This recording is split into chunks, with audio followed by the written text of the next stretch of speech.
उत्तराखंड के नैनीताल जोन में आने वाले हल्द्वानी के बनभूलपुरा में 8 फरवरी 2024 के दिन जो हुआ उसने पूरे देश को झकझोर कर रख दिया। हालात ये बन गए थे कि सरकार ने देखते ही गोली मारने के आदेश जारी कर दिए। जी हाँ, अवैध अतिक्रमण को गिराने की कार्रवाई करने इलाके में पहुंची नगर निगम और पुलिस की टीम को भारी हिंसा का सामना करना पड़ा। यहाँ बड़े स्तर पर हिंसा भड़क गई। पुलिस टीम पर पथराव शुरू हो गया, जिसमें कई पुलिस अधिकारी और कर्मी घायल हो गए। इस पूरे वाकये में एक शख्स का नाम पेश रहा, जिसकी पुलिस को शिद्दत से तलाश थी। वो नाम है अब्दुल मलिक।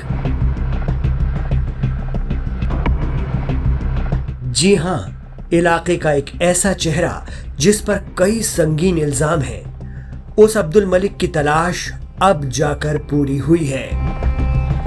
लेकिन पहले आपको फिर याद दिला दें कि नगर निगम ने जेसीबी मशीन लगाकर गैर कानूनी इमारतों को ध्वस्त कर दिया। जैसे ही प्रशासन का बुलडोजर अतिक्रमण पर चला, वहां तनाव का माहौल बन गया। दावा किया गया कि तोड़ी गई इमारतें मजहबी दर्सगाह थी। आक्रोशित भीड़ ने वहां कई वाहनों को आग के हवाले कर दिया और जेसीबी को भी तोड़ दिया। इन्हें रोक रहे पुलिस के जवान बुरी तरह जख्मी हो गए। आनन फानन में इलाके में पैदा हुई हिंसक स्थिति को देखते हुए कर्फ्यू लगा दिया गया और दंगाइयों को देखते ही गोली मारने के आदेश दे दिए गए। आरोप है कि दरअसल जो अतिक्रमण जमींदोज किए गए थे वो आरोपी अब्दुल मलिक और परिवार ने किए थे।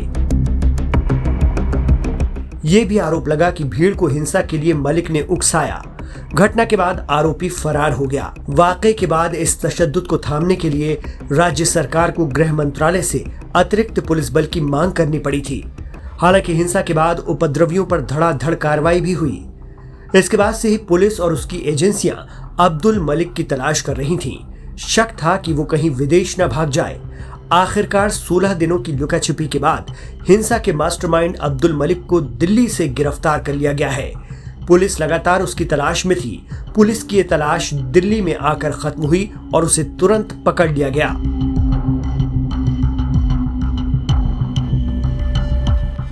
बताया जा रहा है कि हल्द्वानी में हिंसा भड़काने के बाद वो दिल्ली में आकर छिपा बैठा था। उसके वकील ने अग्रिम जमानत याचिका भी दायर कर दी है। वकील ने कहा कि उन्हें पता चला है कि उनके मुवक्किल को दिल्ली में गिरफ्तार किया गया है, जबकि इस हिंसा में उनका कोई लेना देना नहीं है। उत्तराखंड पुलिस के प्रवक्ता नीलेश आनंद भरणे ने कहा, हमने मुख्य आरोपी अब्दुल मलिक को दिल्ली से गिरफ्तार कर लिया है। मलिक की गिरफ्तारी के साथ कुल गिरफ्तारियों की तादाद 79 पहुंच गई है। बनभूलपुरा हिंसा में करीब 2 करोड़ 44 लाख की संपत्ति को नुकसान पहुंचा था। इस हिंसा की भरपाई के लिए अब्दुल मलिक को नोटिस भी भेजा गया था।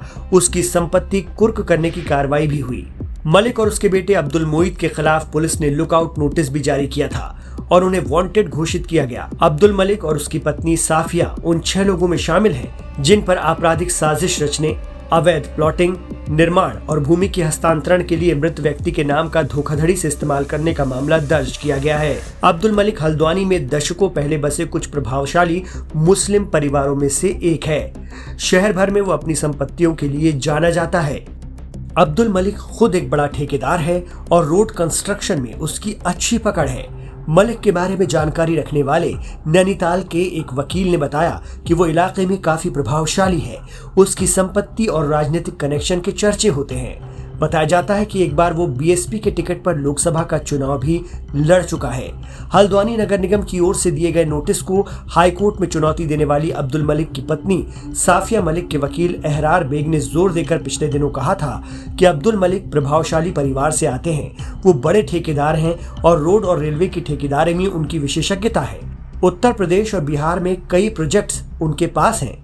उनके करीबी रिश्तेदार उत्तराखंड हाईकोर्ट से रिटायर्ड जज हैं। फिलहाल अब्दुल मलिक पुलिस की हिरासत में है और अब पुलिस को अन्य आरोपियों की भी तलाश है।